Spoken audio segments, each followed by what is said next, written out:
Hello everyone, welcome to Babli's cooking corner. আজকের রেসিপির জন্য আমি ইউজ করছি ভার্মিসেলি। ১ কাপ ভার্মিসেলি আমি এখানে নিয়েছি। এটা রোস্টেড নয়, এটা এমনি ভার্মিসেলি আমি নিচ্ছি। যেকোনো কোম্পানির আপনি নিতে পারেন। এটাকে এবার আমি একটু বয়েল করে নেব। তো এর জন্য আমি একটা প্যানের মধ্যে নিয়েছি ৩ কাপের মতন জল। জল একটু বেশি নেবেন, নাহলে পরে চটচটে ভাবটা এসে যাবে সেইজন্য।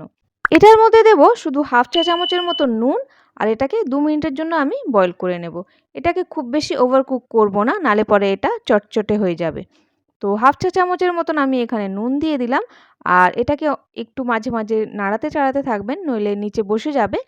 আর ঘড়ি দেখে আপনারা ২ মিনিট এটাকে বয়েল করে নেবেন। তো আমি এটাকে একবার চেক করে নেব।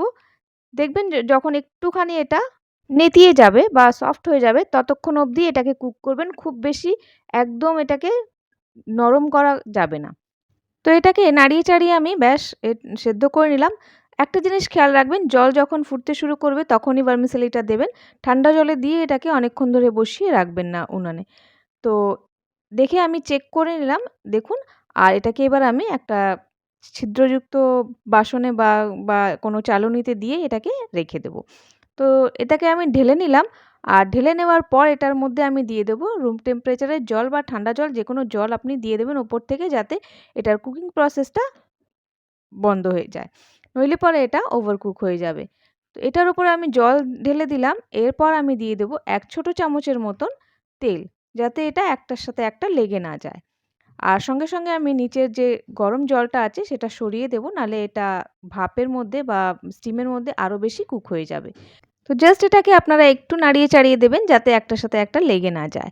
এবার আমি এটাকে সাইডে রেখে দিচ্ছি।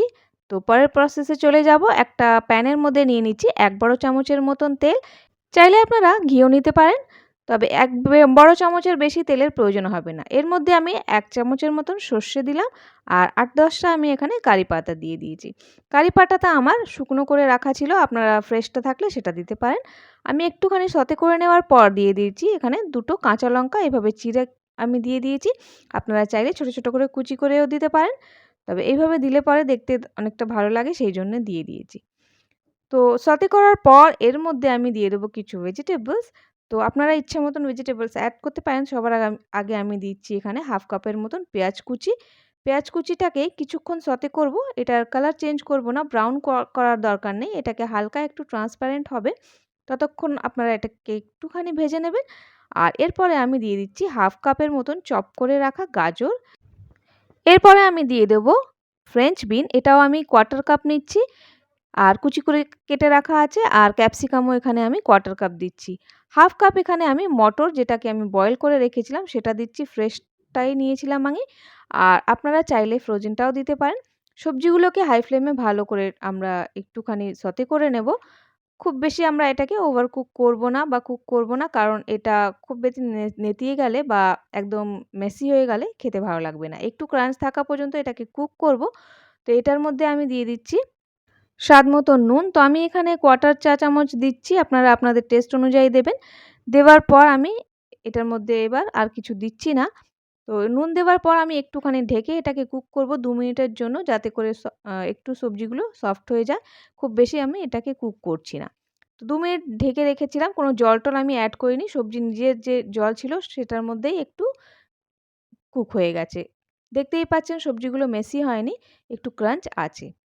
এরপর আমি এটার মধ্যে কাঠবাদাম অ্যাড করছি কোয়ার্টার কাপ, বা চিনেবাদামও বলতে পারেন। আর এটাকে কাজু বাদাম দিচ্ছি আমি এখানে কোয়ার্টার কাপ, আর কিশমিশ দিচ্ছি ২ টেবিল চামচের মতন।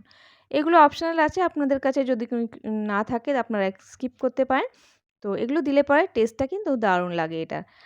এরপর আমি এটার মধ্যে দিয়ে দিচ্ছি সেই ভার্মিসেলি, যেটা আমরা কুক করে রেখেছিলাম। তো দেখতেই পাচ্ছেন কি সুন্দর ঝরঝরে আছে। আর এটাকে এবার আমি দিয়ে ভালো করে এটাকে মিক্স করে নেব। তো আলতো হাতে আপনারা এটাকে এইভাবে সবজিগুলোর সাথে মিক্স করবেন। আর দেখতেই পাচ্ছেন, দেখতে কিন্তু দারুণ লাগছে। আর এতগুলো কালারফুল সবজি দিয়ে একবার যদি তৈরি করেছেন, সবার কিন্তু ভালো লাগবে। খুব দারুণ লাগে খেতে। এটাকে আমি কোনো মশলা-টশলা খুব একটা দেব না, হালকাই এটা রাখবো। আর এটার টেস্টটা কিন্তু এমনিতেই খুব দারুণ আসে। এটাকে আপনারা মশলা দিয়ে খুব বেশি মশলাদার করার কোনো প্রয়োজন নেই। এমনি যদি আপনারা এটাকে খান, দেখতেই পারবেন কি দারুণ লাগে আর কি সুন্দর ঝরঝরে তৈরি হয়ে গেছে একেবারে ভেজিটেবল পোলাওয়ের মতন। আর একবার আপনারা এইভাবে অবশ্যই ট্রাই করে দেখবেন। বাচ্চা থেকে বড় সকলেরই ভালো লাগবে। ইফতারে আপনারা এটাকে খেতে পারেন। যারা এই তেল ছাড়া জিনিস খোঁজে বা কম তেলে কিছু অপশন খোঁজে, তাদের ক্ষেত্রে এই জিনিসটা কিন্তু খুবই উপকারী।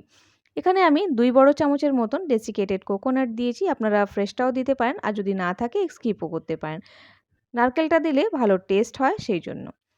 তো এরপর আমি এটাকে ভালো করে মিক্স করে নিলাম। আর মিক্স করে নিয়ে ঢাকা দিয়ে আমি ছেড়ে দেব ২ মিনিটের জন্য। তারপরে আমি এটাকে সার্ভ করব।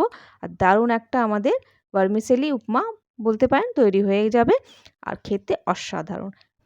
তো একবার আপনারা ট্রাই করতে পারেন। ইফতারেও বানাতে পারেন বা সেহরিতেও বানাতে পারেন অথবা বাচ্চাদের টিফিনেও দিতে পারেন। বিভিন্নভাবে আপনারা এই রেসিপিটাকে এনজয় করতে পারেন। আপনারা অবশ্যই বানিয়ে ট্রাই করবেন। আর যদি ভালো লাগে আমাকে কমেন্টে অবশ্যই জানাবেন। কেমন লাগলো আপনাদের রেসিপিটা? যদি ভালো লাগে আমার চ্যানেলটাকে একবার সাবস্ক্রাইব করতে পারেন। আগেও এই ধরনের রেসিপি দেখার জন্য। এই অবধি রেসিপিটা দেখার জন্য আপনাদের সকলকে ধন্যবাদ। আজ এই পর্যন্ত। আবার দেখা হবে অন্য কোনো নতুন ভিডিওতে। ভালো থাকবেন, সুস্থ থাকবেন। Bye. Have a nice day.